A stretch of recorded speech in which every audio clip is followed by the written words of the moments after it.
I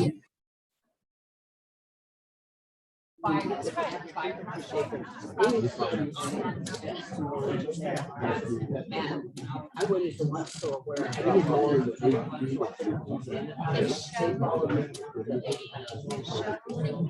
so the rules were very Hawaii was the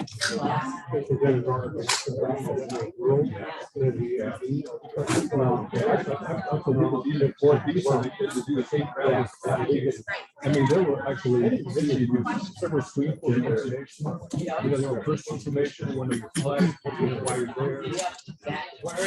Where are you staying? We want to add that first, and then you have to upload your sheets. And then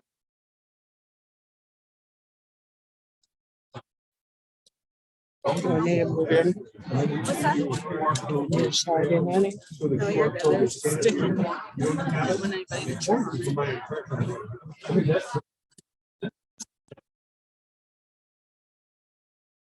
Just be. and then Steve.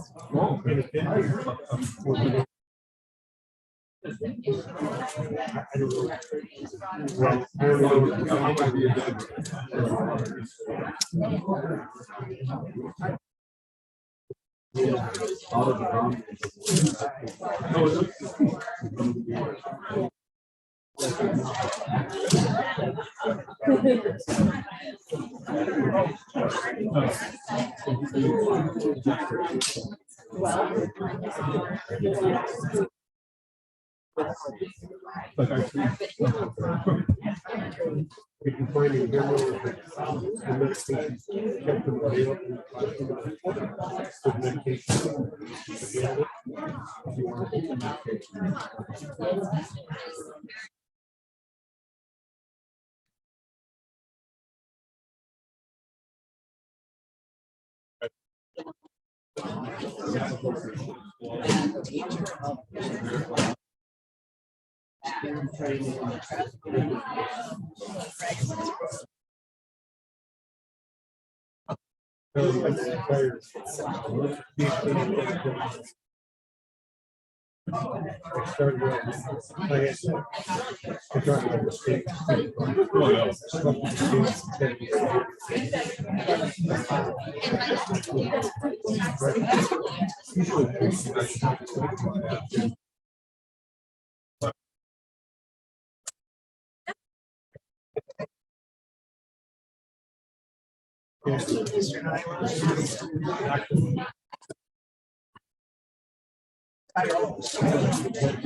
the first time I did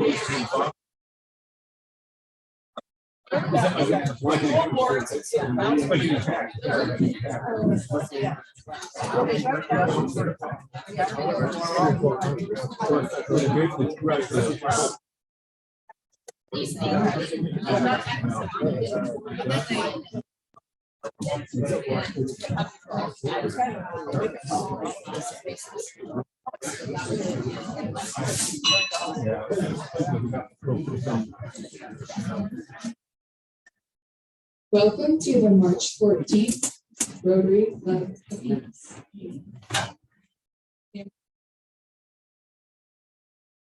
Pledge allegiance to the flag of the United States of America and to the republic for which it stands, one nation, under God, indivisible, with liberty and justice for all. Please remain standing for any individuals or groups where anyone or family.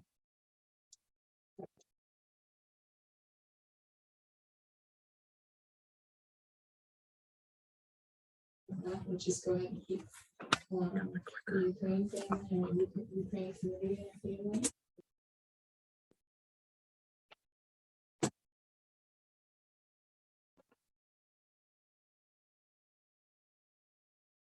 Thank you.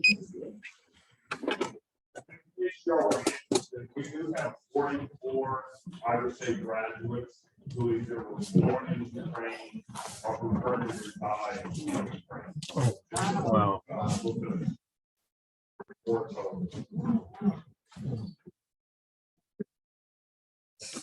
Steve Johnson is a visitor of our club today. Thank you so much for visiting again. Oh, Thank you. Tom, Actually, my guess is we can. here, behind, Tom, behind you. Oh. After we're done here, Tom, you can remain standing. I'm really pleased to introduce Tom Boer. He's we worked together at Eggs Middle School. He was across the hall from me, and he was a special ed teacher, and then he left and went to high school. I want to mention he's fluent in Swahili, having done 3.5 years of mission during the younger time period. You may remember his son Brian, who participated in the Tanzania vocational training team teaching strategies several years ago. And Tom was particularly interested in attending that'll be meeting today. So welcome, Tom.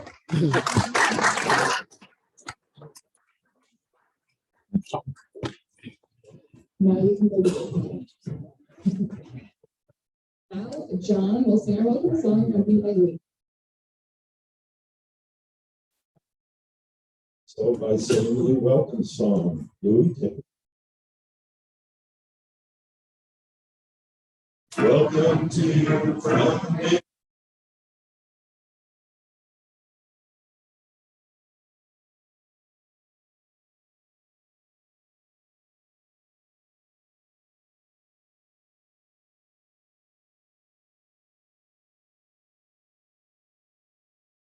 Join us in bed.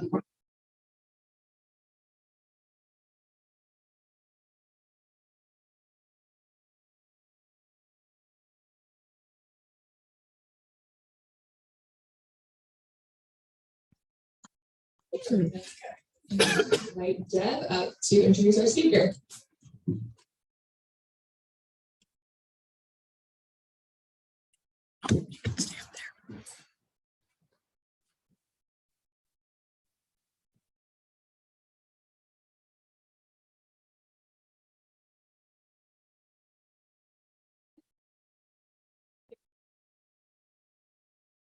Karla Webb. I've known Karla for a little over 15 years in the Story County Community Services Office. So I have a little bit of a bias with the work that she does and the kind of work that she does. So hopefully you will. So Karla Webb is the Director of Story County Community Services. For Community Services, Mental Health and Disability Services Region. Karla has worked for Story County for the past 24 years in different positions within the Community Services Office and has worked with Central Iowa Community Services since the region's inception in July of 2013. Here's a prop. So you've got information on your tables, and you have information on that table, and you do have yard signs. So if you want to grab one, the sign and the stand that goes with it are in the back, you're more than willing to take one. But it does help promote the crisis number that Karla will be talking about. And I'll add a couple of fun facts. One is I spoke about the region almost 9 years ago. Fellow Rotarian Jane Halliburton had invited me at that point in time, and the region getting off the ground. So Karla's going to fast forward us 9 years and let us know who's all involved with the region, what the structure is, and how to access services and those services that are available.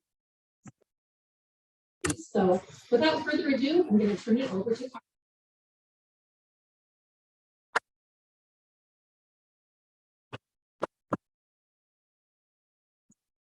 I do miss working with Dad every day. It's great to see her today and to be here with you all. Thank you for having me.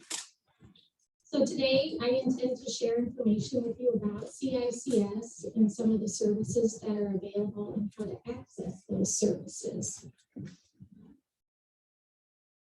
Well, here, as Deb said, CICS was formed in 2013 through a 2088. We started initially with 10 counties and have since grown to now 15 counties.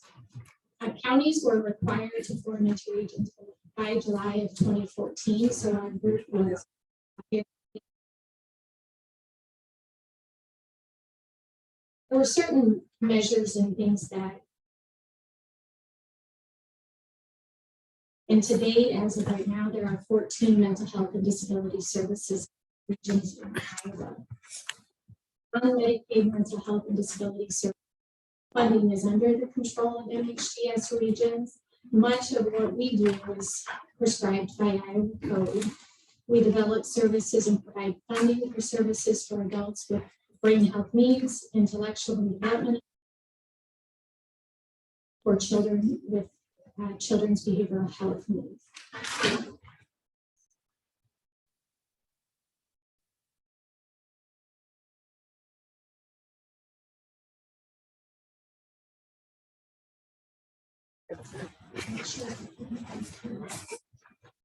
Over there?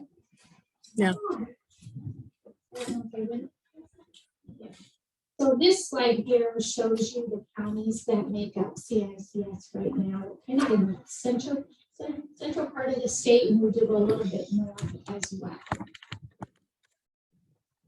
We develop services and provide funding for services. Sorry. Historically, our funding has been through county property tax dollars.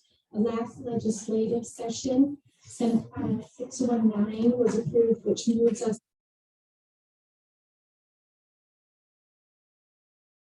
So this fiscal year is a transition year where we are receiving a combination of county.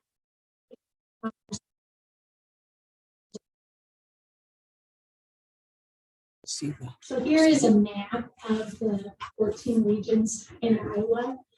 The CICS region is in the green there. Here shows you all of our local office information, how to get a hold of us. We also, on the back of our brochures, you'll find all of our offices and regions.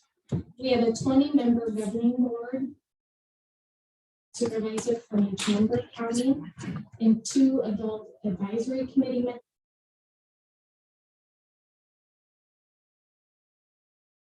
Next, we have 5 staff on our administration.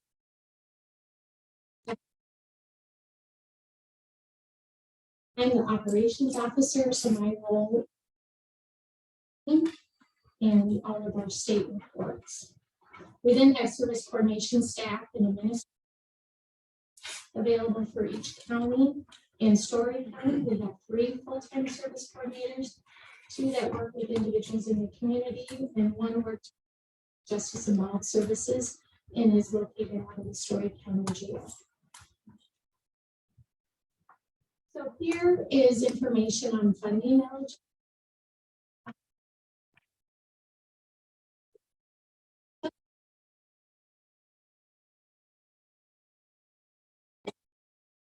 to fund services for individuals. So what I recommend to folks oftentimes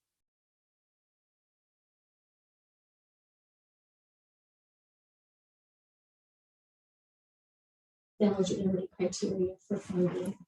Our service coordinators work to connect individuals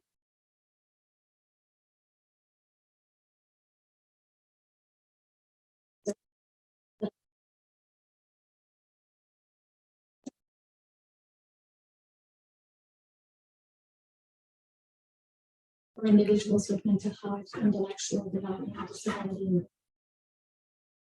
Service coordinators will meet within services. We can help individuals navigate housing support, review social security processes, and direct them to apply for Medicaid food assistance.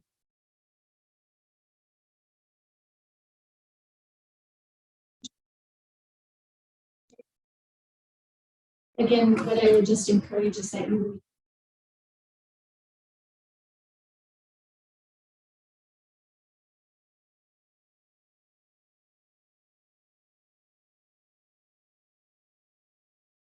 we do need diagnostic criteria once in a 12-month period.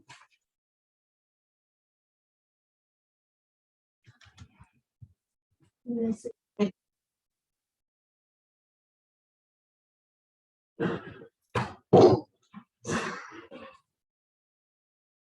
developmental disability prior to the age of 22.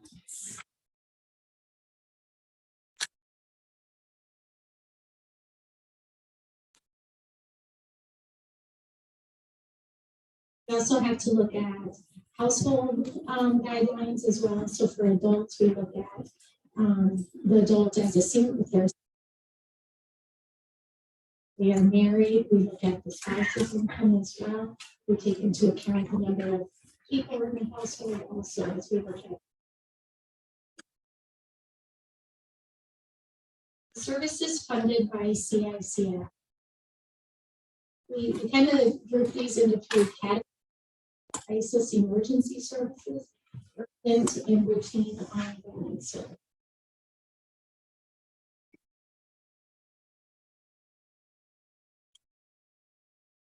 Are the 24-hour crisis line. So as Deb mentioned, she has a yard sign. And so this line is through Your Life. It is answered by Foundation 2 in Cedar Rapids. It's a statewide line available to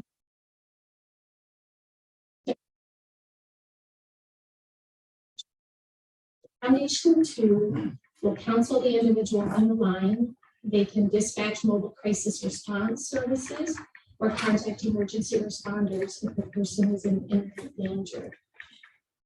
Available in the CICS region services, this is where a team of 2 staff trained in crisis response can be dispatched.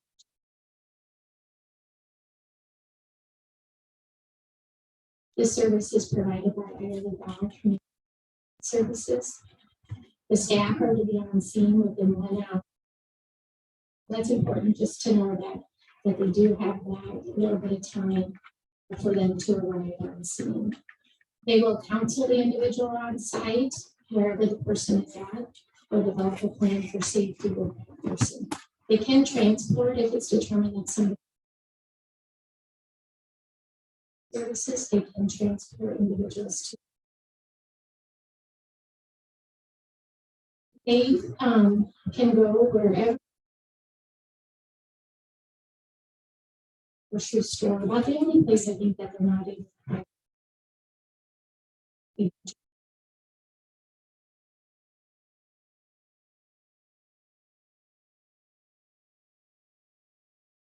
To access the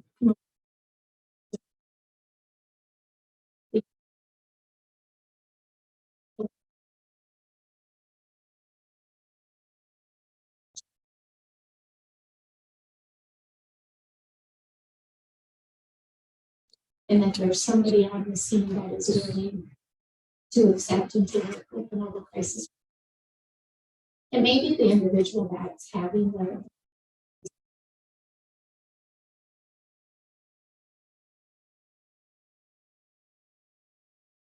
with them if they are open to talking with mobile crisis response.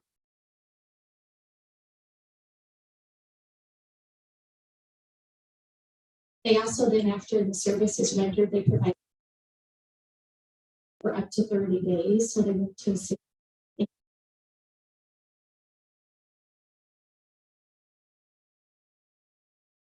on your table and also on the back are the crisis line and mobile response cards. So please take that with you.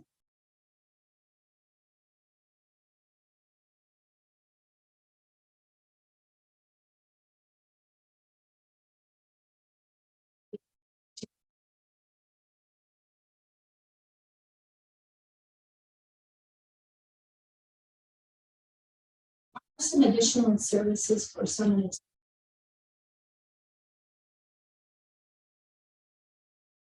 area that could benefit for support, additional support to stay.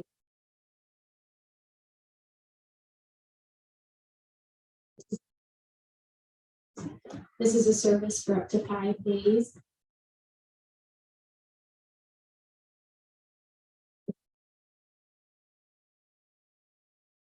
Services available include medication management, support, and case management services. The community-based crisis stabilization services are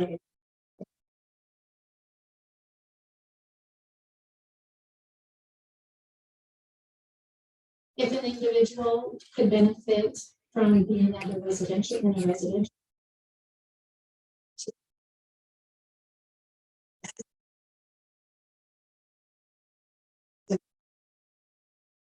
for adults, it's up to 5 days. For children, also another service would be subacute.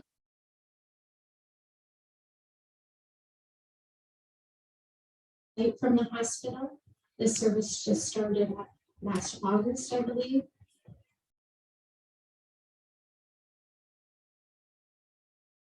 And that can be for folks who maybe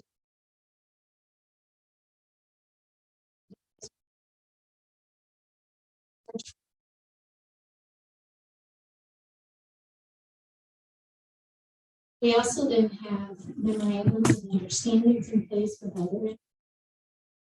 For access center services, these are providers that also offer crisis stabilization residential and subacute services. These are listed up there on the screen. We have urgent services, so we have contracted with outpatient mental health providers for availability of crisis therapy and crisis psychiatric appointments. So if an individual is not able to, they need to be seen.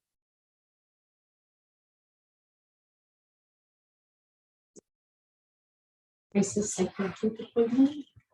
We do fund for mental health services and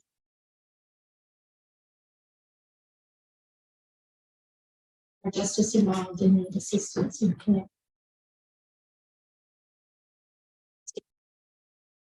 Following through verification requirements.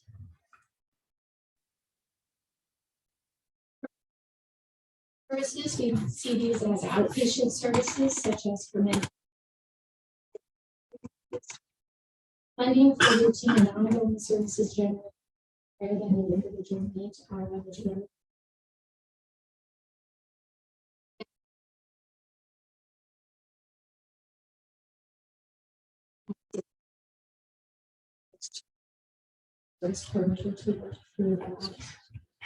We are not able to supplement Medicaid, but if an individual has private health insurance, we can assist with co-pays and deductibles.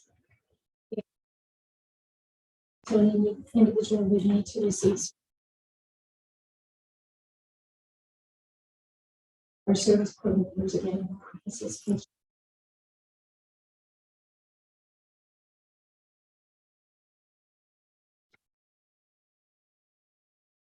Recovery focused services, these services that are identified here, some of them do require that individuals meet the eligibility guidelines.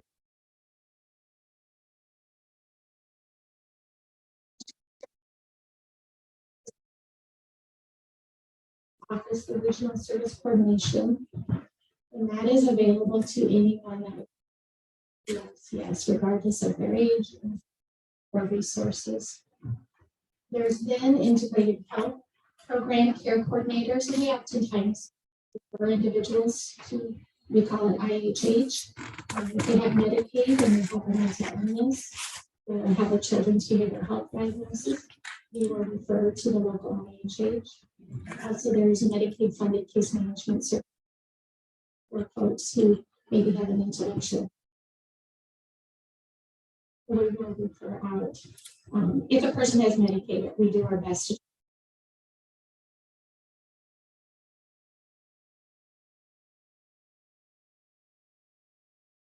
community-based services are also available for individuals living with brain health issues, intellectual and developmental disabilities.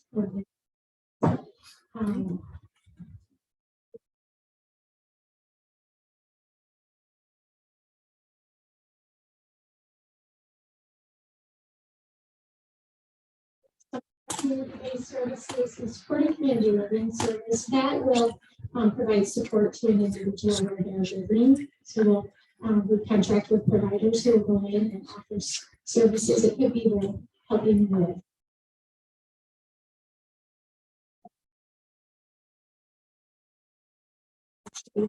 managing medication, employment services. So we do a lot to connect folks to the rehab. Services for job coaching. So somebody is eager to work, we'll provide funding for those support services.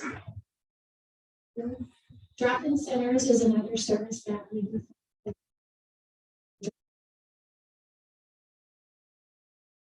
County that would be non-essential.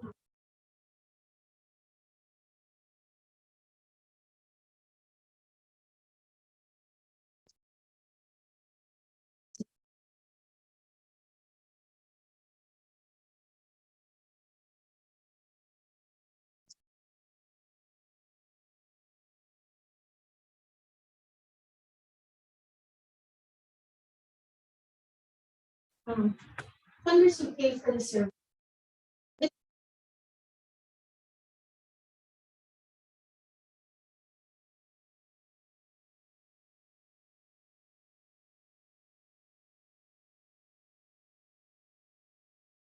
MCOs in Iowa are a mayor group.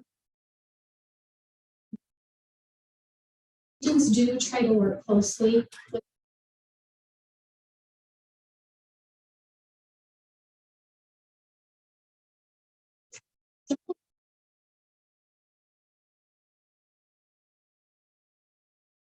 fully move what that cost of care is. So that's where regions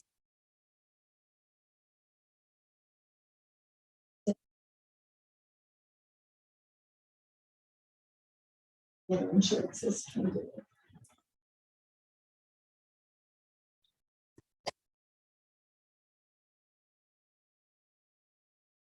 Into all of these, they each have their own set of criteria, but this is again.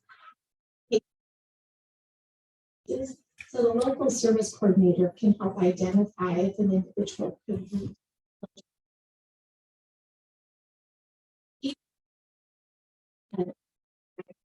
set of services that is available through.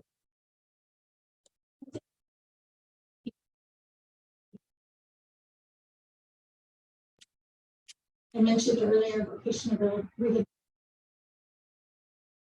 for people to both rehab who are seeking employment services.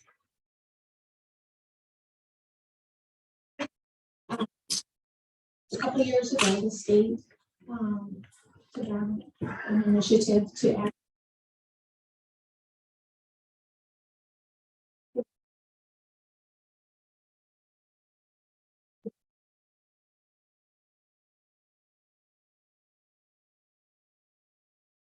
many of the services in here are ones that are doing relationship with us. So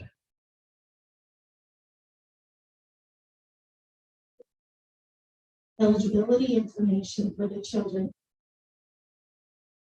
Again, I feel like I can't stress enough the importance of just reaching out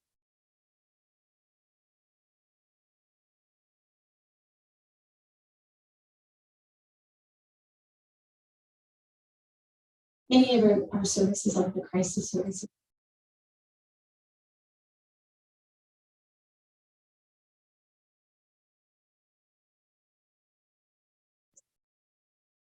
income backgrounds are different also.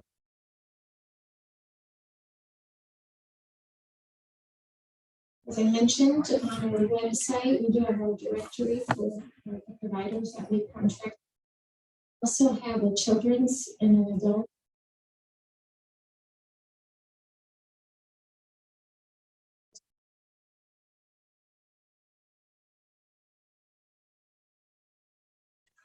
This is how you reach us.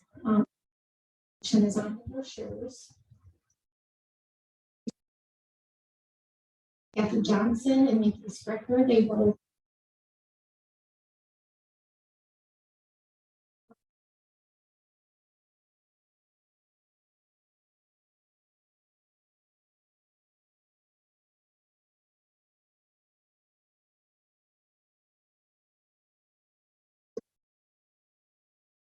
He's in our office 1 day a week and 4 days.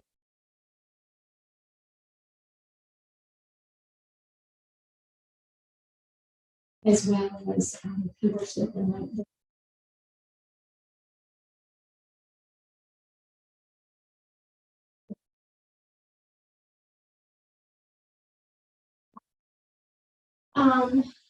So if you know where the McDonald's.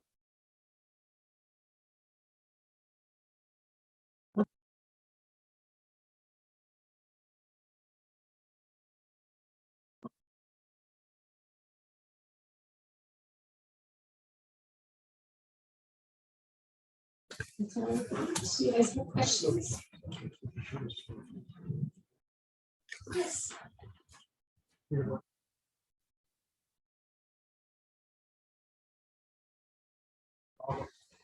How are the regions developed in the sense that ours seems to be kind of a disparate one? Our region seems to be kind of a disparate one in the sense that it folds around Polk County. But were they based on the amount of population or the percent number of people served, or what? Sure. So kind of think back to what some of that criteria was to hospital. And then also you needed to have a community mental health center. Polk County was able to meet those requirements all on their own, essentially. And they do have a fairly large population base. So Polk was able to form as their own, circled around them, essentially.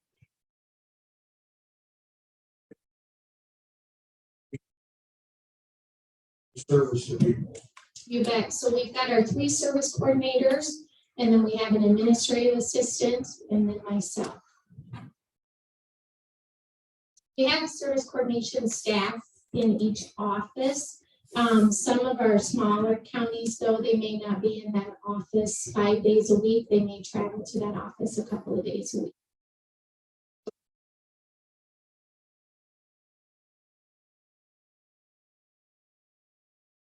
I did miss this, but I'll ask the question. Does law enforcement call you ever, or is it really, are they handling it at a different level?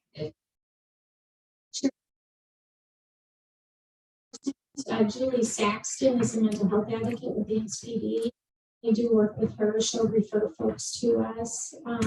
Law enforcement also may access the mobile crisis response services and refer individuals to that as well. So yeah, we do coordinate.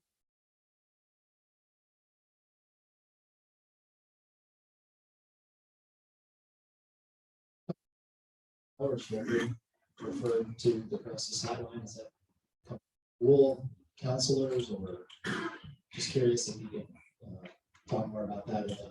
Did you say you were funded from the state? Right. So talk about how that's going. Is your funding going up or down? Sure, you bet. So your first question was. So yeah, we do have our crisis cards in the schools, and we're trying to get them into the schools as much as we can. Our service coordinators have the last several months been meeting with school counselors and personnel, sharing information about the crisis line, mobile response, in the services that we do. Well, a parent could pick up our card. We try to make it available in any way that we and then the state funding piece. So what happened this year, our ending fund balance, there are certain measures that we need to meet for our ending fund balance. So this with the hopes of bringing our fund balance down. Also indicating that the state needed to regions. And so that then, so the state did come through with the money. And so, yeah, I mean, we anticipate hopefully it should all go fine. I did bring with me just some figures. So this coming July, the funding will be, and then it goes up each year from there. So there is an increase in the fund. One, it'll be $40. July 1 of 23 will be $40 per capita. And then 24 will be $42 per capita. And then in July of 25, it will be the preceding fiscal year amount multiplied by the percentage increase, if any, sales tax revenue deposited into the general fund of the state. That number is a little bit unknown. We should at least get whatever it was the prior year. So definitely there's growth in the system. But the challenge we face is our ending fund balance. So like the end of this fiscal year, we anticipate that we will, so that the state will keep probably about $2 million or so of the dollars that are supposed to come to us in July. We should still be okay. Once we get under the ending fund balance, then we don't lose that state revenue. So, and I believe then the following fiscal year, it's 20%. That makes us a little nervous to only have.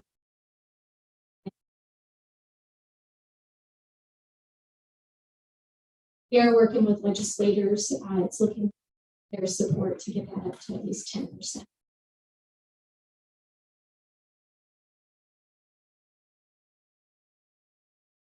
You know, I know federal government, state governments, you know, these initials nowadays, but I was looking for it here. This does not appear here. What does that stand? I apologize for not mentioning that at the beginning. Thank you for pointing that out. I appreciate that.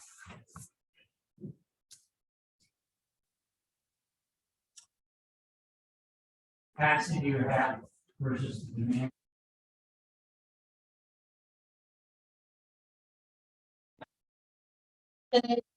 There's a workforce shortage.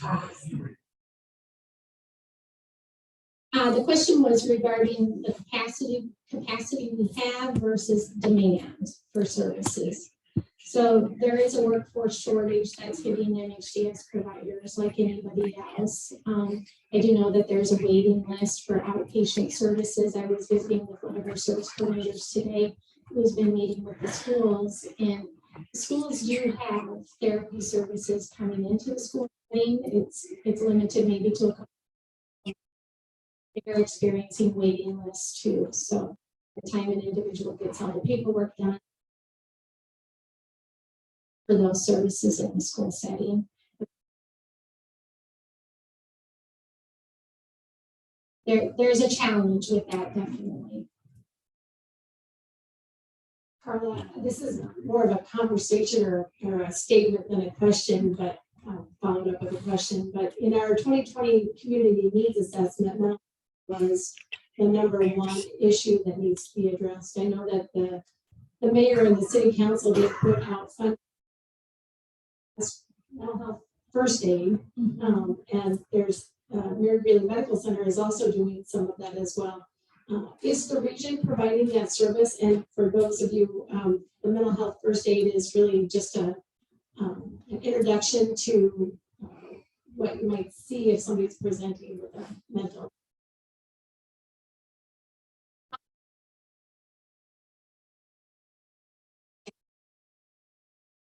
first aid for adults. When we weren't doing as much of that. My understanding is the training has changed a little bit.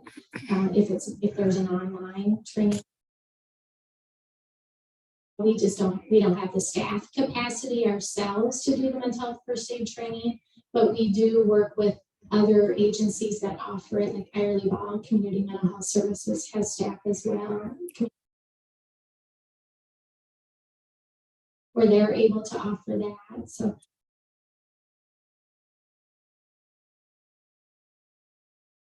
first aid as well. So right now we're trying to partner with those entities that have that available.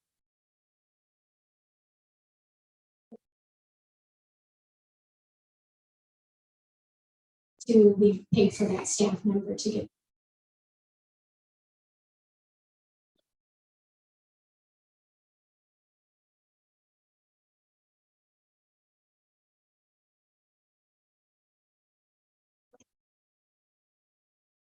To Story County.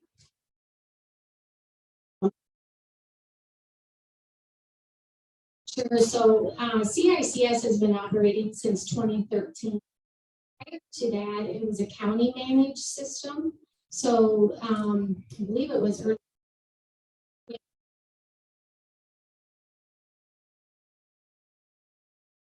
CPCs.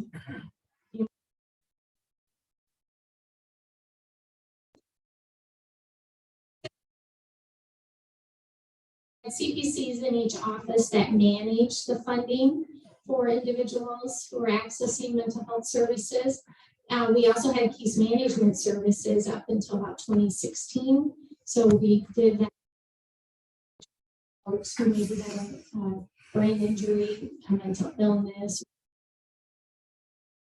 That stopped, I believe it was June of 2016. Came into Iowa. The state moved over to those entities.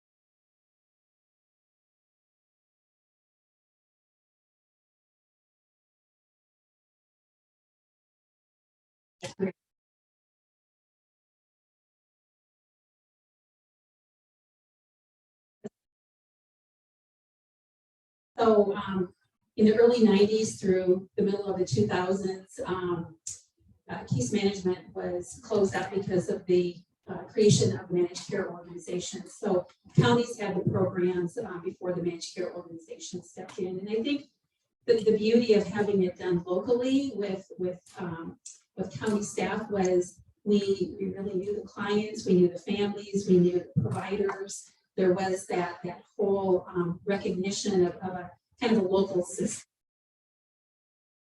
Things are done today, but it's a big change. And years as far as not sure who my caseworker is, it was this person, now they've left, and that sort of thing. And I think at the height of our case management program,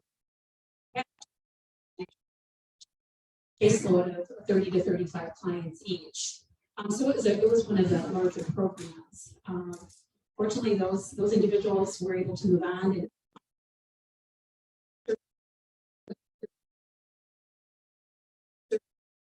clients and the families in this community. Yeah, the funding has been another large shift, and I think we'll continue to see that shift in just the organization, the management of the system. I think, in the 9 years or so that I've been gone, gotten their wheels under them, have done great things, and are often looked at by legislators and other key leadership in serving the community and doing providing the services and funding that's needed for the citizens. So I think they're doing a great job. They're growing. Some of the counties that have to leave those regions and come to CICS, I think that says something for the reputation that the region has. Thanks.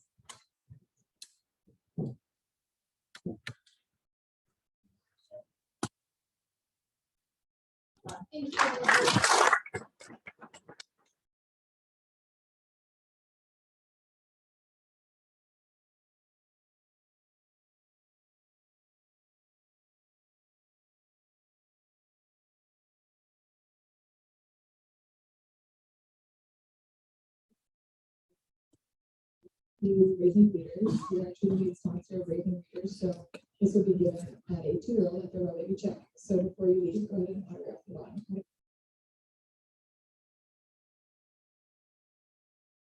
Any announcements? Nope.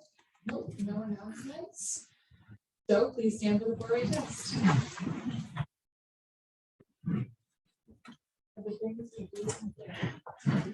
Kurt, is it fair to all concerned? Will it build goodwill and better friendships? Will it be beneficial to all concerned? Dink.